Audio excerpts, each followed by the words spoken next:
And we are live. Hello, everybody. Hello, everybody. Welcome to Here Be Dragons, where creativity meets courage and dragons live in the art we create and the lives we lead. I'm Carla Mara of Dragon Lady Art, and with me is my co-pilot and dragon rider extraordinaire, Alan Childers of Alan Childers Art and Illustration. We're here to talk about the dragons we face, their treasure we're after, and the wondrously weird journey of life. Every episode will explore what it takes to face your dragons and maybe even ride one. So grab your shields, sharpen your claws, and let's dive in because today we're asking the question that matters most. What dragons are you facing? What dragons are you facing? What dragons are you facing? Hi, Alan. I think we're facing show prep dragons, aren't we, Carla? Lots and lots and lots of show prep dragons. I have to pay for 4 shows in the next week. Ooh, shit. On top of the convention that I've already paid for. So I'm going to have probably 2,700 in show fees floating around for the next couple of months. So that's a lot. I did get moved off the wait list for Kansas City Renaissance Fair, the big one. So I'll be there for 2 weeks. I need to decide tonight if I'm going to do a double or a single. It's not that much more to do a double. And I think if I don't do a double, I'm just going to kick myself the entire time for not doing one. Yeah. So, yeah. So you want to do a double. Hi, Renee. So you want to do a double at Kansas City Comic Con. Ren Fair. Or Ren Fair. Blah, blah, blah. Words. And then you're also potentially doing Great Plains too as well, in the fall Great Plains. Yes. And you've already done spring Great Plains earlier this year too, so that's that one I think I'm going to do a single at because it'll set up and tear down. Yeah. Although you'll be there, but you'll be doing your own booth, so that won't matter. Maybe I haven't gotten an approval yet. So. It took me a little while to get one too for spring. I don't think the guy that runs it is the most organized he's of probably people. got other things going on, so Probably, yeah. Probably trying to get like permits and all that good jazz going. We can hope. So I have never been to that one. I've never worked Kansas City before. I visited Kansas City Renfest a few times, and it's a very busy kind of affair with how many people are there. So that's what I'm hoping for. Not to me personally, I would think, and this could be speak because Kansas City Ren Fair is segmented a lot better as far as like their little regions. But Norman seemed like it had way more people. But Kansas City Ren Fair does have a lot of steady flow of people, like in a huge parking lot that takes you like just like 5 to 10 minutes just to get to the actual Ren Fest. Right. Yeah. It'll be interesting. It'll be my first multi-weekend Ren Fair, and I only got in for 2 weekends, which is fine. That's all I wanted to try to see. I'm cautiously optimistic. Yeah, I mean, I think it's good to, stretch it, but and it's also great that Kansas City Ren Fair is also allowing guest spots because committing to like a 6-week show. Yeah. A 6-week show would be like. Yeah, well, and a lot of the multi-weekend Ren Fairs have a very in-depth process for their applications. You have to apply to get in the show, and then if they don't have a guest space or pop-up space for tents, then you have to buy a building, and you have to get approved to get in the show before you can purchase the building. And the buildings, you own the building, but not the land that it's on, and those buildings can run anywhere from $7,000 to $30,000 for the building. And then you have to pay the show fee on top of that, which is usually like $100 of square foot of frontage space for a couple of the other ones that I've looked into. They're all going to be different. So they have So they have like rentals, but then they also have like timeshare things. Basically. Mm-hmm. Okay. Yeah. Um, so I know like several of my art friends have been either purchasing or selling off their art booths in the last couple of years, which is insane to see. You know, you used to, and it's not, there's like no bathroom on the premises, there's no kitchen, there's very little electricity. So you're basically just buying a shed that you hang artwork in. So, You know, it's a lot to hang on one artist to have to cover all that. Like for me, it almost seems like it would make more sense to go in as an art collective on a mhm. building and have like maybe even like rotate out like every like as they can afford it, like maybe rotate artists through there, but like um because that seems like It's or a even lot. like even have like different artists like if I were to do it, if I were thinking of like buying an actual building, I would like make it like an art collective and then like Mhm. have it to where like artists switch out like maybe 2 weeks. Like I would still run it like a guest artist spot, almost like you got 2 weekends and then like another artist comes in there and set up shop for 2 weekends. I think Yeah, that that I would be know a a couple of smart way to artists that do go. something similar. Yeah, because I just think that's a lot to hang on one artist to try to, because you know even if guests come back multiple weekends, because some people get like the pass, like the ultimate pass, right? If they bought from you once, it's probably rare they're going to buy from you again. Maybe. I know that I don't know about, but I know that I have several art friends who just do the multi-weekend Ren Fair circuit. So they do 4 to 6 multi-weekend Ren Fairs, and that's all they do. That's what they make all year. So I mean, it's still a lot of work. It's still 6 weeks. It's basically, you know, if you're at a good one, it would basically be 6 Normans in a row. Yeah. And I know the average that I know of, you're talking 3 to 5K a weekend for 6 weekends in a row. So if you can pull 5K per weekend for that whole weekend, I mean that's 30K right there. So that makes it worth it. Um, Mm-hmm. but there's also like carrying that much stock, and is that I don't even think that's mostly on print sales anymore. I think it's a lot of product sales. Um, and like the ones that I know are licensed through companies, so they're not doing print on demand. So they're buying their products wholesale and then retailing them through their booth. Um, and there's places, you know, they rent a post office box or a mailbox for the run, so they can order. You know, if you're out 2 weeks in, you can place an order and have it shipped to you by before the end of the weekends and stuff like that. And it's a whole rigmarole. I've been looking into it for like the last 2 years, and like my first hurdle is the fact that none of these Ren fairs are even remotely close to where I live. They're all at least a 9 hour drive, if not closer to a 15-hour drive. And that's all of them. That's Arizona, Colorado, California. Muskogee, Oklahoma, California Pleasure Fair. Kansas City is, I think, a 14-hour drive for me. There's 3 in Texas, Scarborough, Sherwood, and TRF. TRF is really hard to get into. That's the other thing, is that there's a whole crew of people that do these shows that will do multiple shows, and they literally for like 6 months they jump from show to show to show. That's why Norman gets the people that it does a lot of time, because it's people that are leaving Arizona and on their way to, I think, Muskogee. Muskogee, um, yeah. The yeah, Muskogee or Texas. um, but so well, they stop there as a layover before and going down to. you mentioned that single fair weekends have been drying up because a lot of the single fair shows have been moving or trying to grow into multi weekend fairs, and Mhm.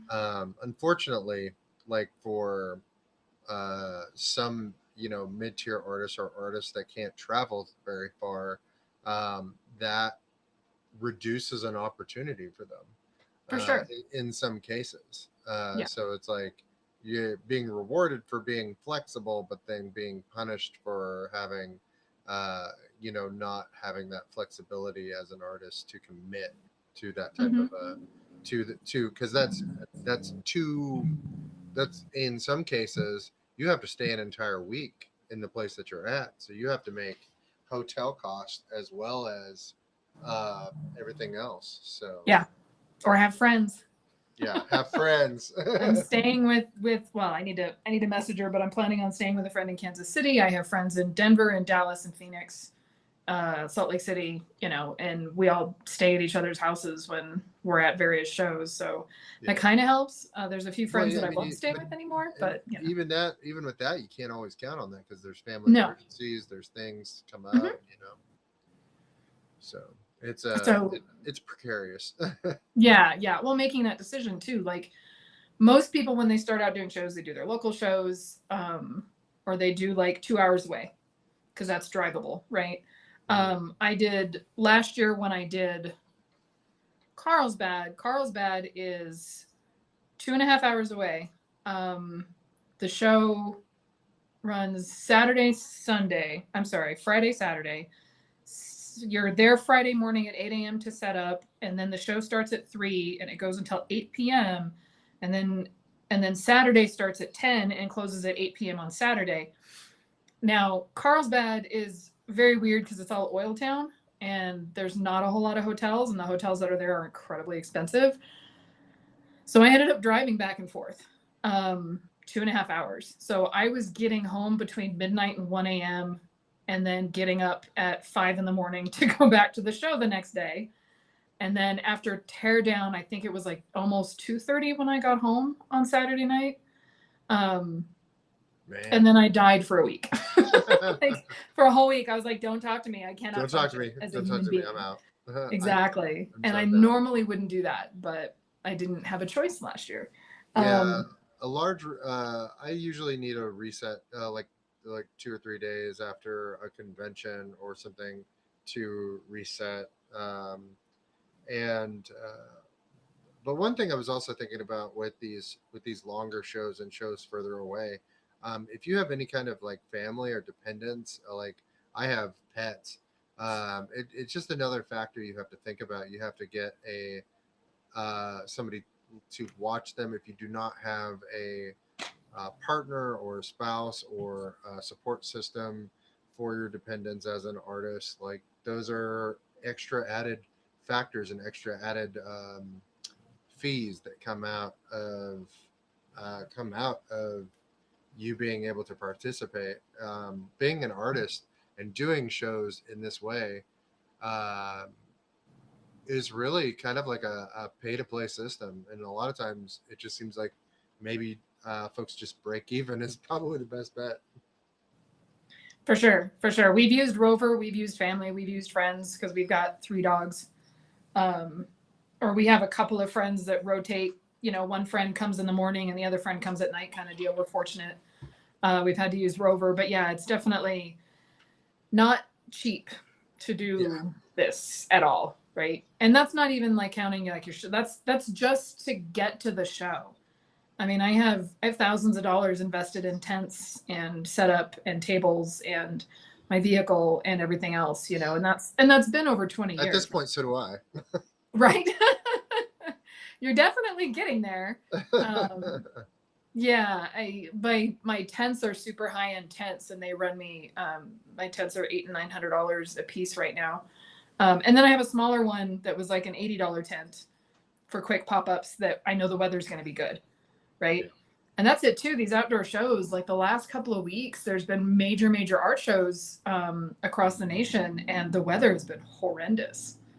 Microbursts and hurricane level winds, Yeah, and I I think mean, a town in Wisconsin just got leveled by a yeah, tornado. yeah, for Um, sure, so sorry for anybody out there. Hope everybody's definitely. okay, but yeah, that's remind. I'm just 40 minutes from Joplin, when Hmm. the Joplin tornado went through. So in Missouri, and Yeah, so there are reminders that every day, and people are living with like weather anxiety and stuff like that. So and you're in a canvas tent yeah, in a park, and yeah, you've yeah. seen my setup. It There's rained. 40 pounds per Silver leg. Sage. There's Silver Sage was technically my first named Renaissance Festival, and it rained nearly the entire time. fortunately, people were spending even though it was raining. So That's what's nice about the Ren the fairs. rain actually drives people into the tent. Uh, so it did work in that benefit until it got too rainy, and then like my tent wanted to fall in, Got to get and those then pool noodles in the corners. I did not like I did not figure that out in time. So I Yeah, it's that's tips and tricks you learn along the way. yeah. And you saw how anal I Plus was they about were my like setup at Norman. $12 at Walmart for pool noodles, and I was like, Wow, what I'm the just hell? gonna No, go to Dollar Tree. I'm gonna go to Dollar Tree. Go to Dollar Tree. That's ridiculous. Yeah, pool noodles in the corner, at least 40 pounds per week per leg. Double staked, triple staked, because I do a stake in each, the feet holes, and then I do a corkscrew stake on each of the corners. Stabilizer bars. Yeah, I You did can have the try to do. stabilizer bars. I know. I'm Yeah. proud of you for buying those. That's awesome. Yeah, I did have, Yay! and I made my own weights, which was really interesting to do because I made them in a empty, like cat litter containers. That works, man. I just That's a I good just idea. mixed up some Quickcrete and chopped the Yep. tops off of them and mixed up Quickcrete, and There you they're go. kind of oddly shaped, but they're the size, almost the size of a head. So I think if I get some masks, I could really like do some goblin masks or some like There you go. could get the whole like Slate a monster vibe or something like that. Yeah, So yeah.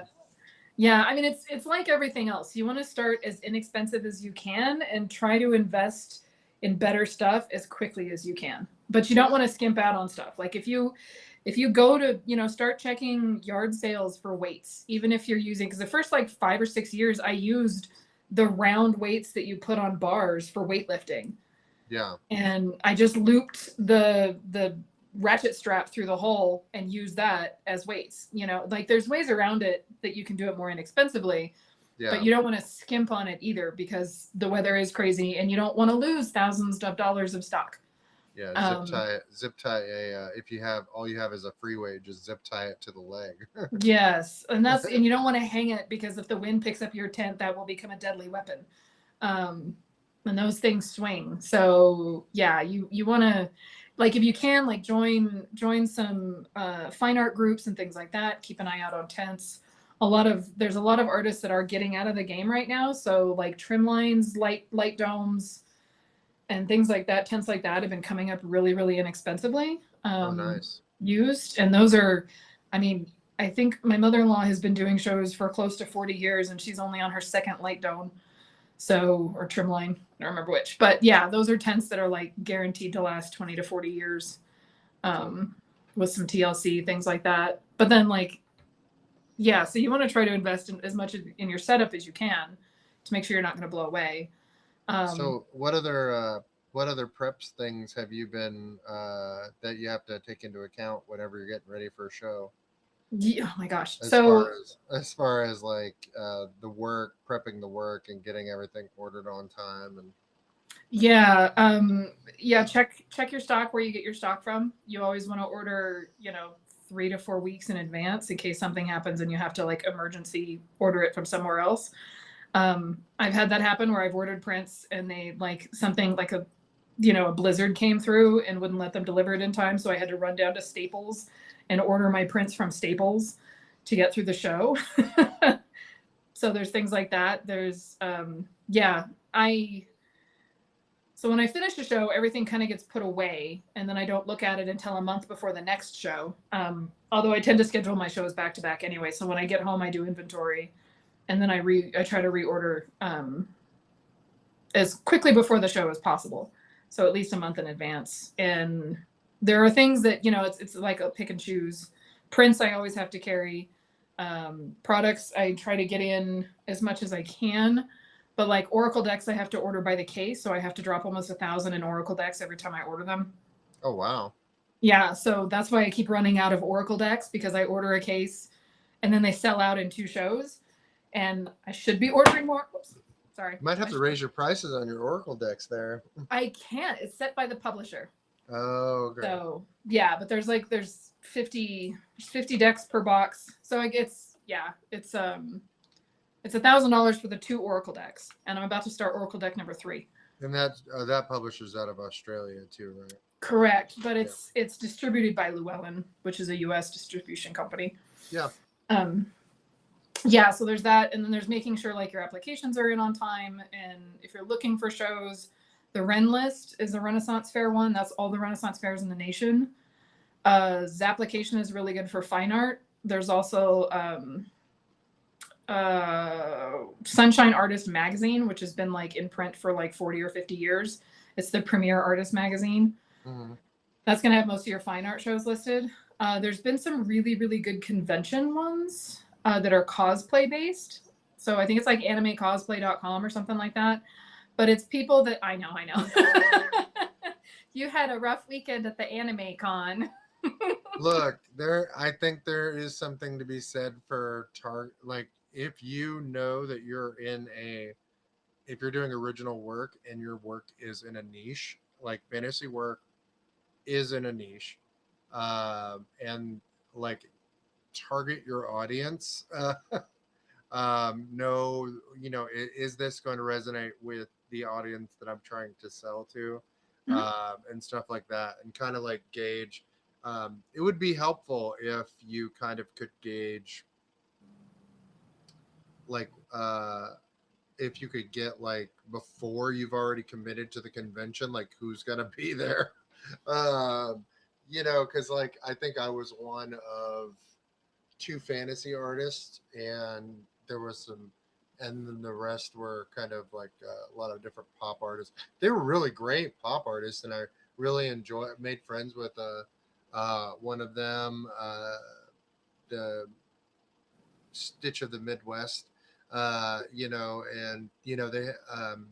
but being stuck in between 2 of them, you have to navigate a nostalgia curve, because people automatically have an intrinsic nostalgic connection to these characters that, and not your characters. Right, that's pop culture. Right? You have to do fan. extra work to your artwork has to be at a level where it bypasses that, or you as the seller, as the artist, has to do more work to bypass that, and it just was not happening with the furry anime crowd that day. Sorry. Yeah, if you can. Well, and you did the con last year too, and did okay, right? That was when it was a single day con. Yeah, I did okay last year too. Well, and there were some other factors with it. I think that this con didn't do as well, but with being a 2-day, moving into a 2-day convention, like it was a single day convention, then it moved to 2-day convention, and then, but also like the price point for the tickets rose. Yeah. One of the some of the location around it was funneling in quite a few people last year at the mall. This year, a lot of closed stores in the mall, so they were not funneling as many people. So there were other factors other than my art wasn't good enough. Oh yeah, no, that's definitely not what I'm saying at all. No. Well, I was for a brief second, I was thinking that, because I had such a bad show, and then I just, but at those points you have to remember the shows that you did really well, and I did really well at Silver Sage Renfest and some of these other shows. So I just have to remember that it's not you. There's a lot of different factors that go into why you're not selling. It's just, for sure. Sometimes especially now, it's like, when the pinball drops and you just land on the wrong side of the clicker. Yes. Well, and as you're saying, it went from a 1-day show to a 2-day show, and then it raised its ticket prices. Like, that's similar to what we're seeing in the Renaissance fairs, right? Where it's not just a single weekend. Now all these single weekend Ren fairs are trying to push out to 2 weekends, even though they're pop up, even though, XYZ. And now, as you said, you're not, I tend to do, I can't stand 1-day shows. I can't stand getting there at 6:00 in the morning, setting up my booth, because my booth is on a good day a 4-hour setup and a 2-hour teardown. That's a really long day for me. I could trimline it, but then I won't make as much money, and that's not okay. Yeah. So when a show goes from a 1 day to a 2 day, well, now you have to factor in hotel. How far is it? Is it worth it to drive 1 day? Is it, and now your expenses just doubled, right? It's not just oh, that's great, I can sell for 2 days. Maybe more people will show up. And I'm finding that anytime a show has a change, whether it changes weekend or changes venue or changes hands or ups the prices in any way, it takes a couple of years for the show to restabilize. Yeah. I used to do an anime convention in Denver that's one of the oldest anime conventions in the country. And the first, several years I did it were bangers. And then they outgrew that particular venue and they moved to another venue. Well, that was okay. It still did okay. The first few years, of course, they were figuring out flow and traffic and stuff like that, but it was still worth doing. And then they outgrew that venue, which was still in Denver proper, and moved out to a hotel way out in BFE. Well, the sales fell through the floor. And a lot of it was because the transit system for Denver didn't go out to that far ass hotel. So and it was an anime show, and I would do really, really well. So now you have all these anime kids that can't just ride the tram into the convention. They have to get rides. They have to go with their parents. And a lot of them are staying at the con hotel to get the whole con experience. So now it's no longer at, the Denver Convention Center. It's at this hotel. So now they're dumping more money into the hotel. And my sales that used to be my top selling show of the year. And then I ended up having to drop it around 2018, 2019, because it just wasn't pulling the numbers that it was, 10 years prior to that. And that's, the shows evolve and change, and keeping an eye on that and understanding that, okay, something changed this year. My sales are probably going to drop is something you need to keep in mind. Well, and see, those are only two markets that I've attempted to Mhm. and tap in this area, and the Renfest market, like just dipping my toe into that market, and then the convention market. Um, those are two markets that I'm just getting used to, and not even utilizing the full range of the art festival market that there is around here, because Joplin has an art festival market that I have not looked into yet, and some other places. So I typically try not to do those as much, just because it's a lot of outdoor and stuff like that. It's the same thing, and some art festivals are really picky about your setup, as far as like it has to Mhm. be the white commercial tent. It has to be, everything has to be framed, or everything has to be presented in a specific way. And I don't, those, like, if it's that going to be like that, then I probably don't, like, I need to have a little bit more flexibility with that. As far as that, if it's just show up like a street fair style event, like uh, Pittsburgh Art Walk here in Pittsburgh, Kansas, is a 1 day, I believe it's 6 hour event now. You set up on the street, you sell the entire time. There's live music, there's things going on. There's common consumption, so people are drinking in the street. It's always good So when they can drink, they spend more. yes, yes, it is. But it's also like I get to see my local community people and get to form a connection with them and a bond, and they several people, because I did not set up uh, this in the spring, because I was going through some things. Um, I did not set up in the spring. Several people were like, I was looking for you and stuff and everything. So, setting up this, I think I'll probably will set up at the convention this year.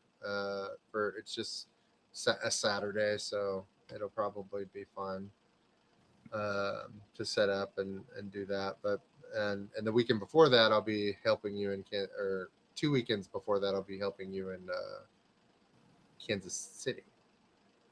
Weekend before, I think. No, the weekend before. Yeah, Yeah. yeah. Because So I'm doing 2 weekends in Kansas City and then probably Great Plains. And I yeah, think you're doing Great Plains too. So So got the September will be hump time for me again. Taking some time off. Oh, well, August. We after our show in August at Oklahoma City Comic Con in Tulsa. Will not Oklahoma City, Oklahoma Comic Con, Yeah. in Oklahoma Comic Con.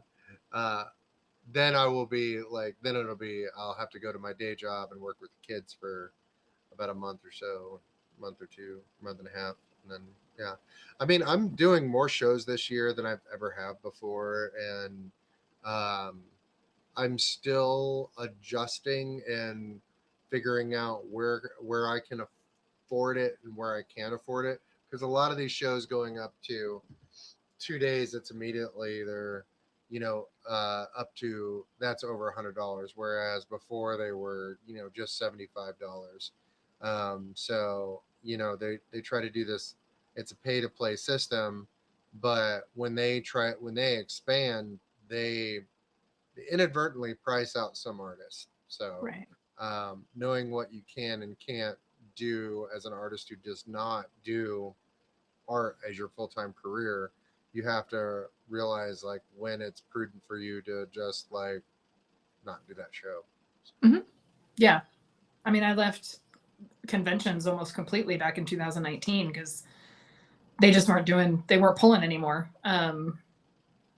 And decided to go pretty much full heavily into the Renaissance festivals as far as shows go. And now I'm looking at swapping that again for doing less Renaissance fair and more fine art stuff, Yeah, which is another evolution of the game of, as you said, needing to have certain things, needing to have certain look of tent, color of, tablecloths, certain walking the tablecloths that hang walk, the talking the same way. talk. Yeah, exactly. Certain look on the art, a lot of those are more juried, which is nice because then I won't have to deal with like 3D printed or AI art or stuff like that, which you shouldn't be doing with in a lot of the Ren fairs, but the smaller Renaissance fairs still allow a lot of that stuff in. Um, the bigger Ren fairs are a little bit better on that, but AI is getting better and better every week. Yeah, So we'll see yeah, how long that lasts. But the fine art stuff, they want gems and metals and changing surfaces and sculptural stuff, and yeah. I Well, have a better shot of that. just like a digital artist can print their work on canvas and then like, yeah, that's an original.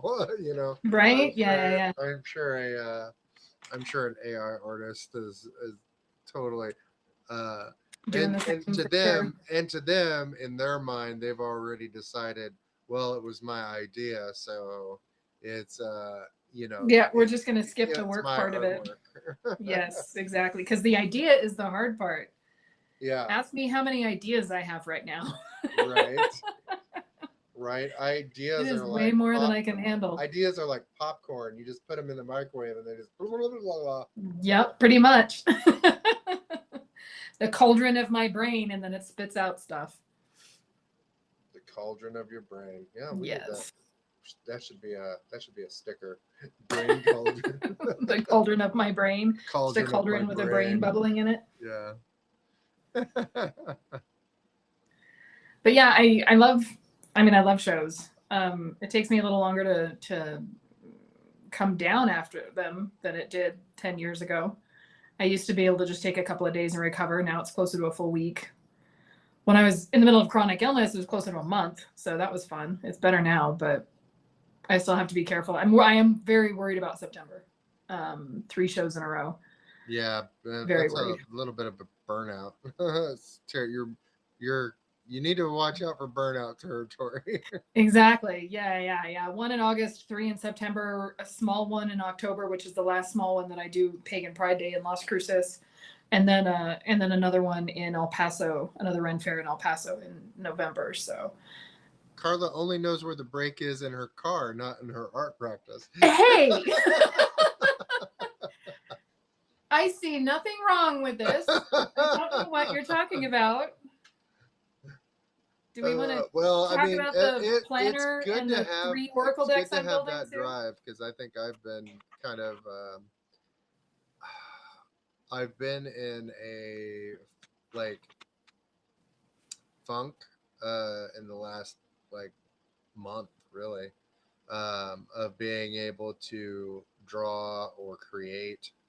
Um, some of it has to do with the heat, but a lot of it just is getting out of the habit and stress. And I've been watching, and I still need to read the books that our previous guest Heather Hitchman recommended with Atomic Habits, and the other book title that I is a little bit longer. Yeah, it's in the show notes from our last show. It's in I the know show that. notes. Go watch the show notes. But yeah, I with habit stacking and creating good art practices and art habits. I just need to be a little work on consistency a little more, and not and get out of my head about some things, because like for all of my life I have not put art at the forefront of making my to bear my financial burden. Mhm. um, And there's and nothing wrong with that. it's allowed me to have more joy with it than that. Like, and I don't mind selling my work and stuff like that, but I think I put a lot of pressure on myself this year to be successful at it. Oh, nice, Renee. I'm And glad you did. Sorry, Renee oh, said she cool, rented, or rented. She checked out Atomic Habits from the library. It's a good book. It's really good. cool. Um, yeah, I put a lot of pressure on myself this year to be successful with art, and at becoming a financial leg that I could stand on, Mhm. um, and forgetting possibly that the main leg that I need to stand on with art is enjoyment. Like, I need to enjoy creating, and I need art needs to serve me before it serves my financial needs. Mhm. And if it's not doing that, then like, I'm not creating the right art. I'm not creating with the intention to with the intention that I need from it Right. to be able to maintain my practice. Yeah. Um, so Well, and you it's don't just seem like a process artist either. That's not a bad thing. I'm definitely not knocking that. But it's the final product. And I was like that for a long time. It wasn't until very recently that I realized I had developed coming around to a process artist, where it doesn't, there's a lot of artists out there that doesn't matter what they're painting, as long as they're painting, they're happy. yeah. And I am not that person. And I don't think you are that person either. And I have a lot of friends who are not those people. They want to paint what makes them happy. Right. Right. Um, and that's something that I struggle with too, for sure. So don't beat yourself up too bad for that. Yeah.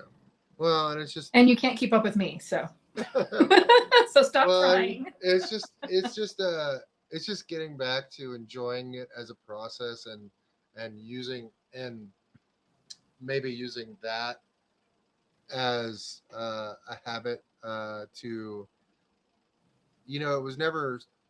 it was never my intention to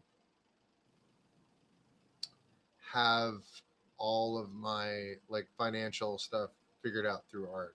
um, I've always admired artists who are able to do that.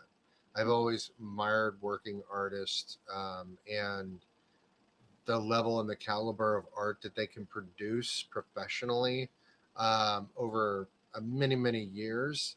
Um, and it takes a while to build that into your practice. And I think, Mhm. so maybe just too much, too fast. And I need to find what brings me joy with creating for me Mhm. um, first, and then build it out from there. So, For sure, for sure. And there's other stuff like, what are you? And this is not me asking you specifically, but what are you ingesting? Right? What are you feeding yourself with? What are you taking in from the world around you? Are you watching videos on how to? And you can't submerge yourself 24/7, because then you experience burnout the other way. But Yeah. You know, what media are you watching? What media are you listening to? What are you putting in the brain? You know, If is it, anything, is I it think I'm. If anything, I would think I'm ingesting too much. Like I'm scrolling, I'm looking at artists, I'm watching all these techniques, I'm watching all these things, but I'm not putting them into practice. So I'm Mhm. consuming a lot, but I'm not putting them into practice, and I'm not like. So I think I'm ingesting too many techniques, and I'm ingesting too many feeds of too many things that I enjoy, and I just Mhm. need to. Um, Go on a little bit of a diet and not worry so much about my work in comparison with other people's work. Yes. Comparison is And a theft of joy. yeah, comparison is the theft of joy. Uh, but and just enjoy, tell like I need to do what I tell the kids that I work with at school. Mhm. Just start making something that you want to draw. Yeah. If you have to do that before you go to the thing that you don't want to draw, it because in a classroom experience, and I imagine in a professional setting too, you have to draw some things that you don't want to draw, or work on a project that you don't want to work on, and Mhm. so you should possibly I should possibly lead with something I Yeah. do want to work on first.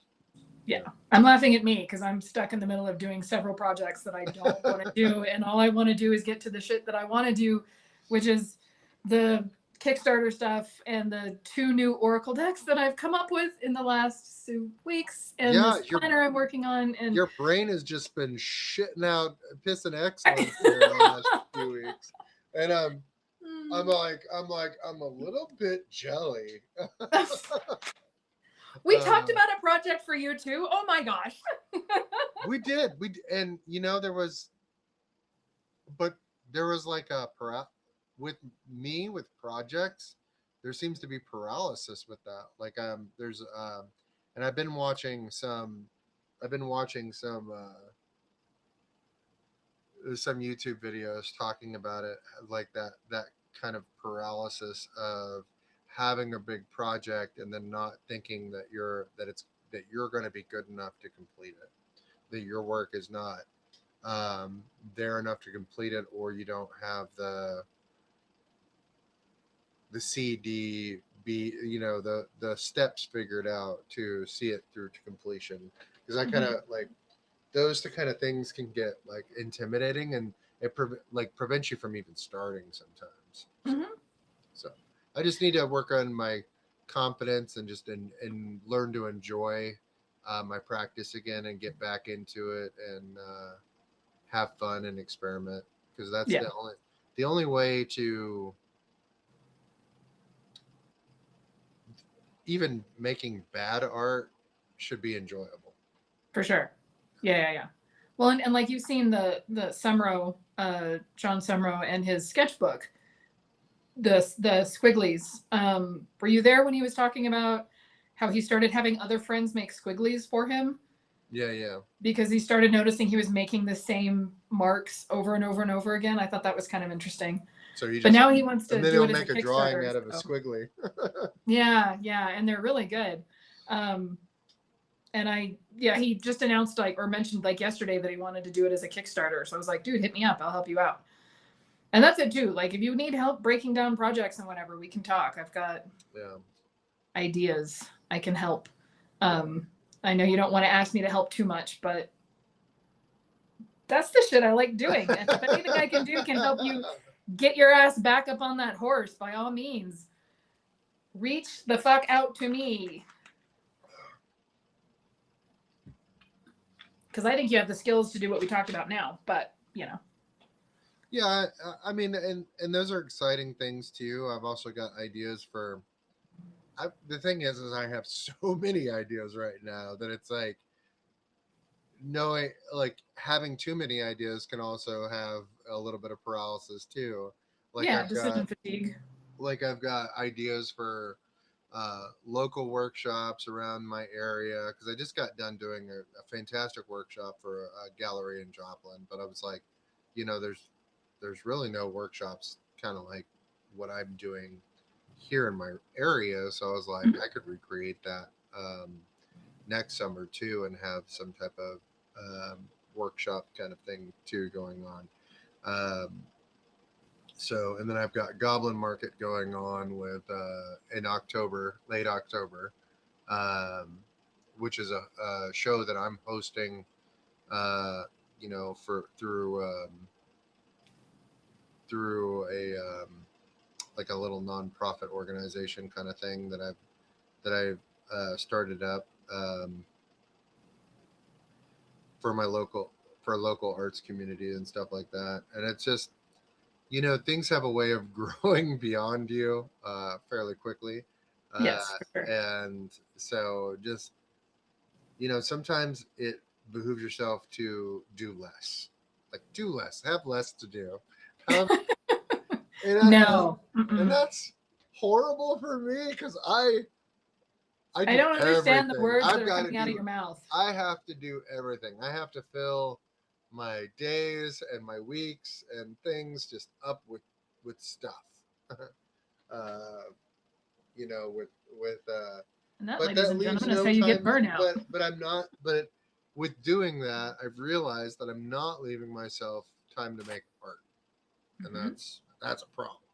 That's a problem for me because Right? unfortunately, over the years, my brain has made the neural pathways that I actually think better when I'm creating. And if Of I'm course. not creating, then I'm like sluggish in a fog. Like I'm like, huh? What? Oh yeah. Or like, oh yeah, that's the thing right over there. Right? So if I'm not creating, then I'm just kind of like I feel like a potato. Yeah, uh, no, I have the same thing. It's, yeah, I can definitely tell the mental backslide if I haven't worked on anything. And uh, I've been working on other projects for other things and for other people. And I definitely need to take some time in the next, probably not till I get back from Oklahoma Comic Con. But then I'll have some time to work on my own stuff because I would really like to finish The Lion and start some of the other projects for sure. So yeah, I get it. yeah. That line has taken quite a long time for you to work through that Yeah, line. I'm not happy about it. It should have been done by now, and I've got 3 or 4 other pieces. And I met with my friend Jeff, who's been helping me with my work and leveling up my skills. And now I can see what needs to be fixed on the lion, so that I need to go back and now repaint a few areas to try to get them back up to what I can see now. So you did there's you this did thing start happening. 45 projects at once. I shut up. Let me get a mirror and I can hold that bitch up to you, Alan. If you wouldn't have we're 45 cut projects going we're on at cut from once. this we're cut from the same cloth, I Carl. We're think just so. we're just This, we're just on this is a different problem.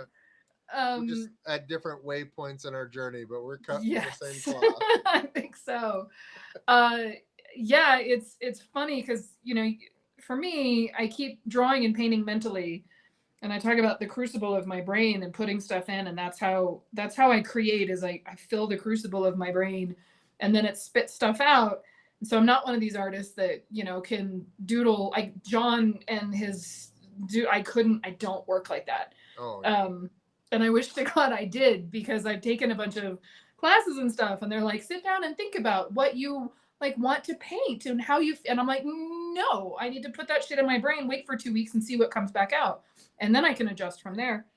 And I've totally lost the plot of where I was even going. Okay, so my I'm noticing a lot more, especially after working with Jeff and seeing a lot. So my brain has moved faster than my skill level has, and faster than this painting has definitely been worked on. So to turn around and look at it and go, oh, I need to fix this, and this is problematic. And I need to sit down and work on some sketches and definitely let the rest of me catch up. We're gonna delete that bad boy. Are we on Let the Twitch? rest of it's spam from Twitch. I don't know. Okay.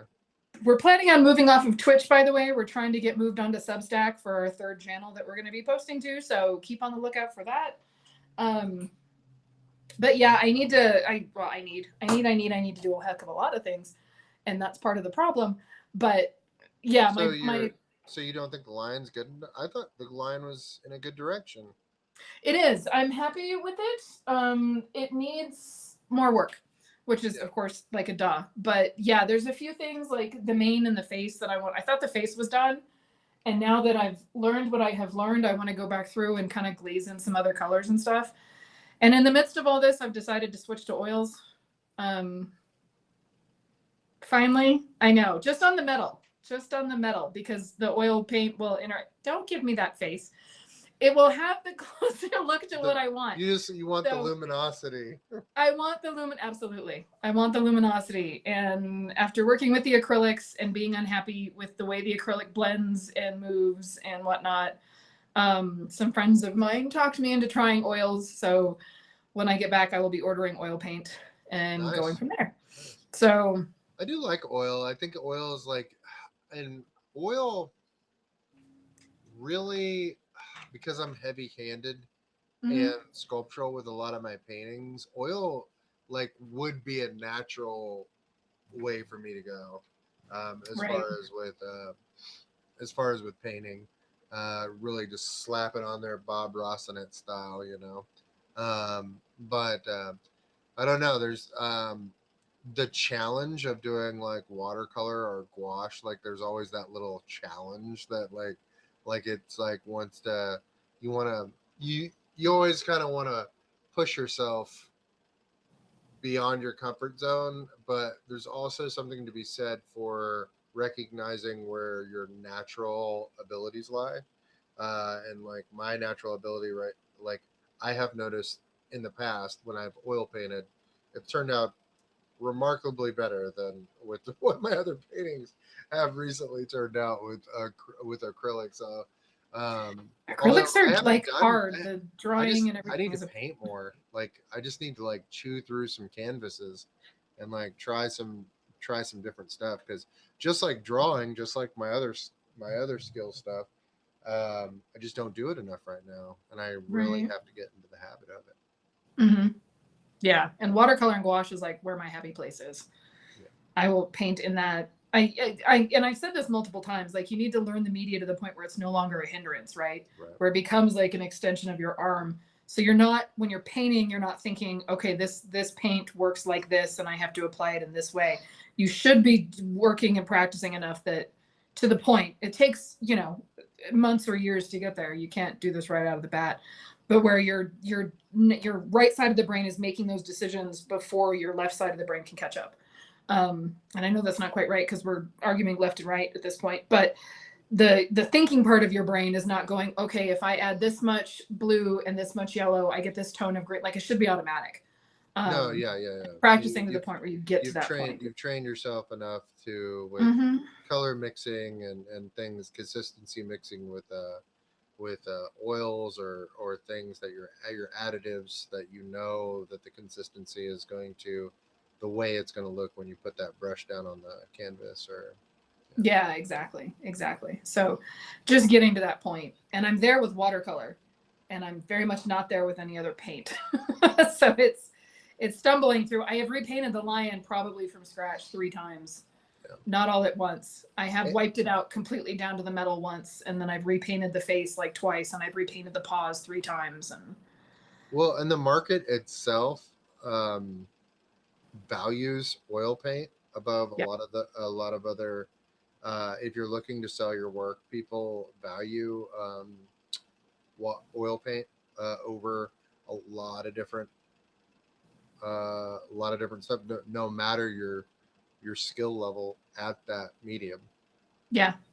It's one of the oldest paint techniques that we have, and the only thing older that paint wise is egg tempera. And I thought about playing with egg tempera, but I'm not quite. I would rather do oil before I do egg tempera. Yeah. I just gotta be careful with oils because they got that heavy metals in them and stuff. So use some gloves. Right. Yeah. Some PPE. I've taken some classes and I've purchased some classes about how to paint oils safely. You know, instead of using linseed oil, using walnut oil, using citrus-based cleaners and things like that, as opposed to like turpentine and whatnot. So I have found in my older years that it is harder and harder for me to use chemicals. Cleaning my bathroom right now makes me sick because of the chemicals in the cleaners. So I'm in the process of Just talking with friends who just are get ahead of that me. cleaning grade vinegar. That's what I like to use. Yeah, for sure. For sure. And I've talked to, like, I have other friends that are very chemically sensitive who've given me some tips. So as cleaning products are wearing out, I'm ordering more chemical safe stuff because I'm finding I get headaches very quickly now if I use chemical stuff. So I'm trying to take the safer route with oils for sure. And I just need to not lick my brushes so much. So one of the Keep one your of the paintbrush things I out of your wanted mouth. to talk about, Carla, are you a list maker? Do you make a lot of lists or like or track things and like plan Yeah, things out into infinite infinite pathways? right. I try to be. I do have like a master to-do list and it's blank right now. But Well, I do, you you're know, even keep. creating a couple of secret squirrel things in the works right now I for am. I decided I need to get back. I need to get back to the habit of using a planner, but I hate planners. And for a long time, I was making my own planner. This is my bullet journal, and I was literally drawing it out every year and writing in what I needed to do and all of the other crap. And then I realized that this was taking me an incredibly like long amount of time to write an entire year. yeah. And I thought I can just buy paper and print out a dot grid and my little like my lines that I put in for each of the pages. Like this is a week. And I schedule big chunks of time. So painting, you know, you don't need to like block out 6 hours. So I hate the hourly ones. But yes, in this I have like a master to-do list, and that master to-do list gets filtered onto the weekly pages. And I decided 2 weeks ago that I wanted to try to gamify it. So I have been working on a planner that's based on gamifying yourself, finding the balance between not wanting to make it another thing to do and something that's useful has been difficult. Because I I'll be don't. your product test product dummy on that. Absolutely, I've got about a dozen beta testers now. They're like, that sounds like fun. I want to do that. Yeah. And there's like no XP bar, so you're not grinding XP, but you do get points. There's 8 skill points. That's like, you know, courage and resilience and a bunch of other ones. And then as you finish tasks, you get to put points onto your character sheet so you can watch yourself grow. Oh, that's And cool. thank you. And then there's like campaigns, which are like big projects that you want to do. So for me, like the Oracle deck, the next Oracle deck is a big campaign. And I would break that down into the steps that I needed to do by filling out the campaign sheet. And Hmm. from there, that jumps to like boss monsters. So boss monster would be like getting it to the publisher or pitching it, things like that. And then there's skill trees, which are like the personal stuff that you want to do. So, you know, I want to lift 50 pounds. So you write it down on your little, or get stronger is your top skill. And then that filters down into your other skills. Um, and then in all of that, because I'm trying to make a cohesive system, there's a side quest page that's just that mega to-do list where you just start writing down shit that you need to do. And that gets pulled off into your daily quest lines. So Oh, that's kind of cool. yeah, so you would have like that big long to-do list, but you would pull from that and break that into smaller chunks over your week.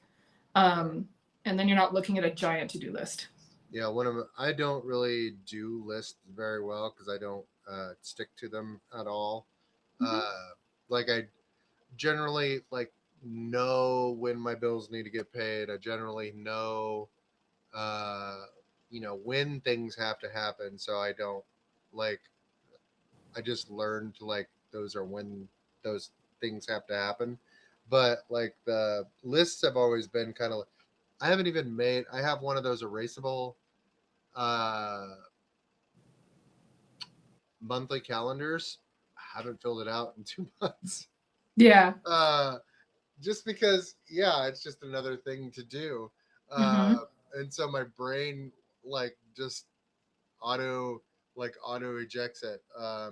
But a friend of mine tonight talked about just do a thing that you think is significant towards like a goal that you have, and then Mhm. write it down, and then check mark it, and that's like instant dopamine. Like, and then like you can look back at that and be like, wow, I got that done, and that's I like to start off with, especially for people that aren't used to journaling or writing down shit. Like that seems to be like, I don't know. It did fill me with the happy fuzzies to just write it down and check it off. It's like I fed myself. I put in a load of laundry. I still have to put it in the dryer, but The dryer boss is a large boss in my world too, because I can wash it just fine. It usually ends up going in the washing machine twice or three times before I yeah, get because you with open it it up and you smell it and into you go, the yeah. oh, Oh no. Yeah, the dryer is one of my consistent bosses for sure. And that's part of why I also wanted to make this planner is there's an achievement page where you can fill out the achievements that you've done and you can collect. So at the end of the year, at the end of the 3 months or whatever, you can look back and you go, holy shit, I did that shit. And that's amazing because we are brilliant at figuring out all of the awesome or all of the shit we need to do and not remembering all of the awesome shit that we did. The dryer is just another dresser. Yes, I completely agree with that. I am married and my husband has to use the dryer too. We do our own laundry. So it'll live in the dryer for about 2 weeks until he needs to use it. And then he gets mad because my clothes are still there. Um, but yes, the dryer is just another dresser. And the floor is the largest shelf in your house. Fight me on that. so my daughter comes over and does her laundry on Sundays, and we will have dinner and we'll watch a movie, and like we have dinner and watch a movie, but somehow like the clothes do not get put in the dryer in time.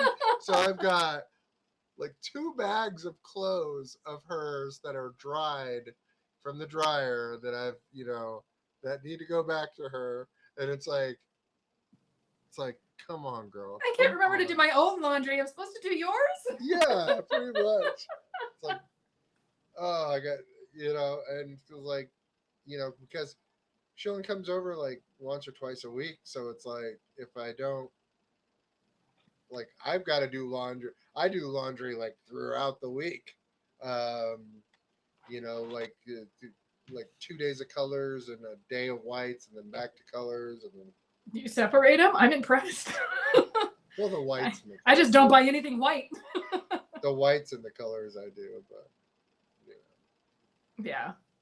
But yeah, that's why I even even now I just had a kick-ass Kickstarter and like remembering that I just had a kick-ass Kickstarter and this is probably why I'm kind of worn out right now is a hard thing for me to remember, right? Like it doesn't matter that I just did this big major thing. Now I'm like, why the hell can't I get up on time in the morning to do the other shit that I want to do, right?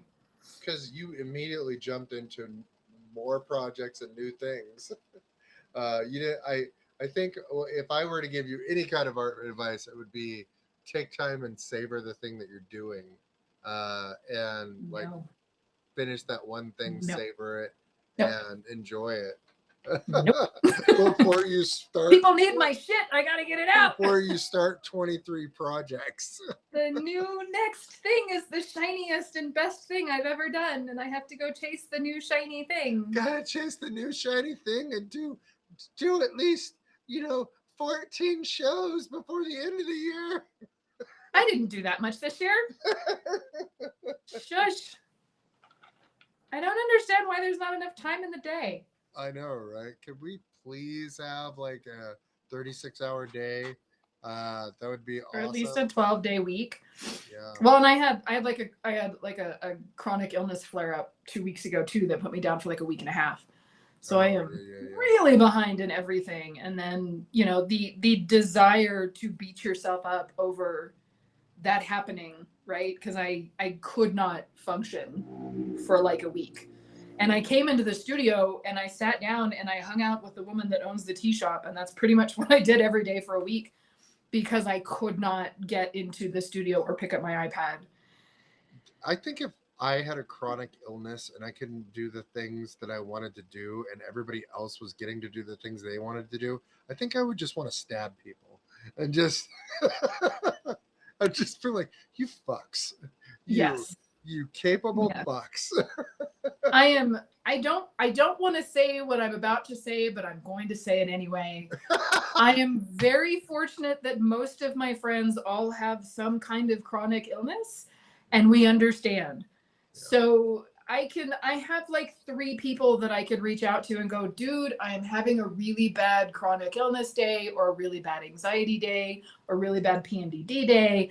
And they all, girl, hang out with me on the phone while I paint and you can just chill. And, you know, even though my friends are all in different states, I can do this. And they're all very, I just saw a thing today, again, meme, so should probably double check it. But most women tend to carry more chronic illnesses because they hang on to stress and things like that. So it was like, bitch, flip the table if you need to.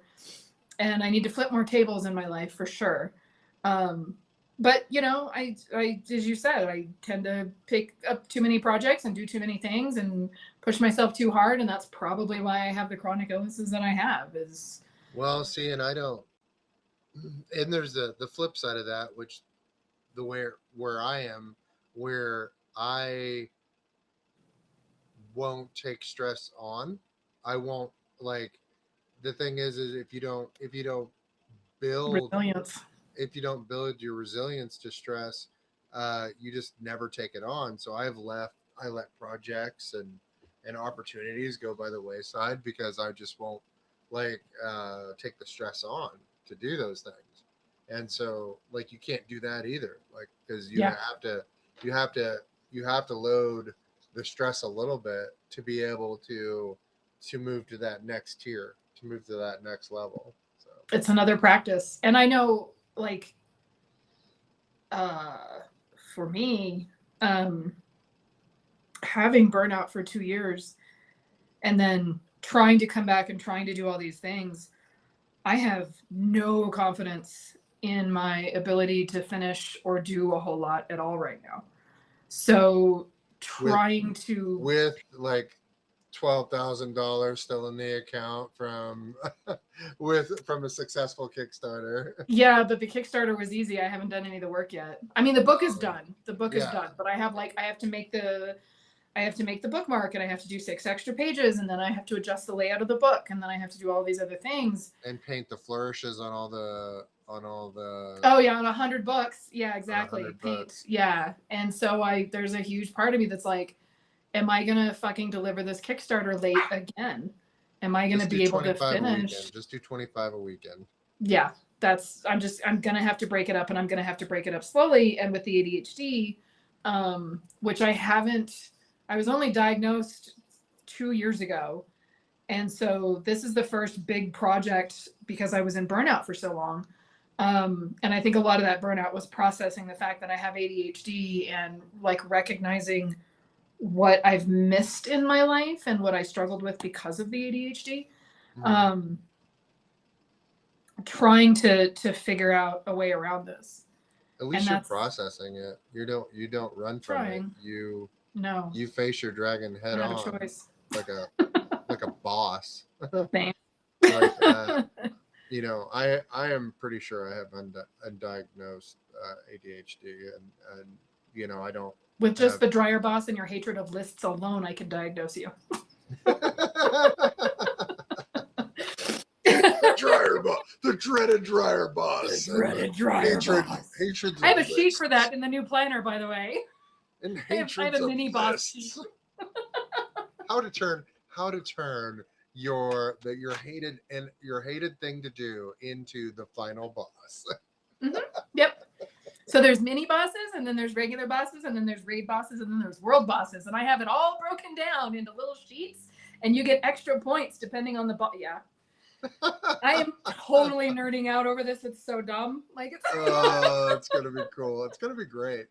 It's gonna be great. I feel like we need to make sticker sheets for it too, and Oh, like there will be sticker do sheets. like the Oh little my God, will there be achievement sticker unlock sheets? sticker sheets and like Yes, little icons for. Oh yeah, no, little oh no, that's in the icons. that's in the planning folder already. Stickers Nice. and washi tape. I don't know what happened, but I seem to have completely created a stationery company in the last month between the planner and the journals and everything for. Hold on.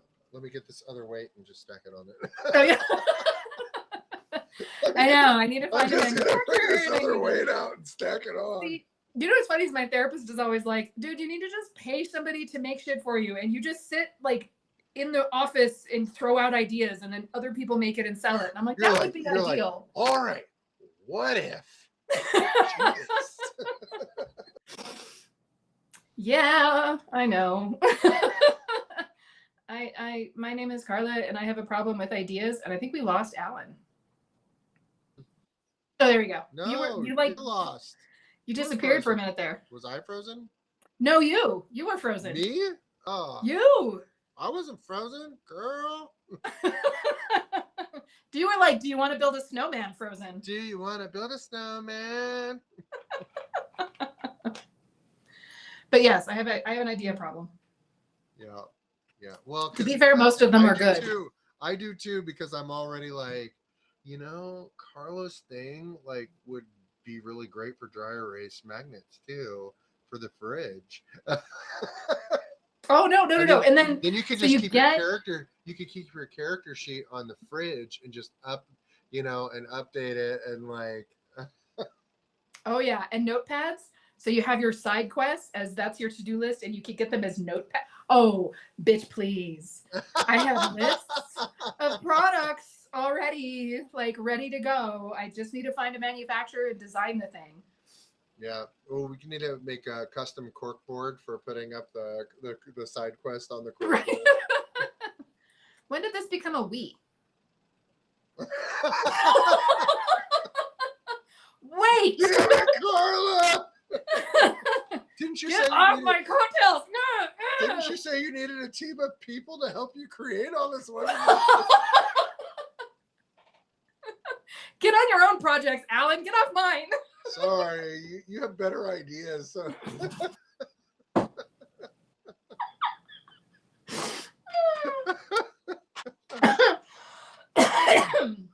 Coconut Dr. Pepper in my nose. It's a problem. Only around you.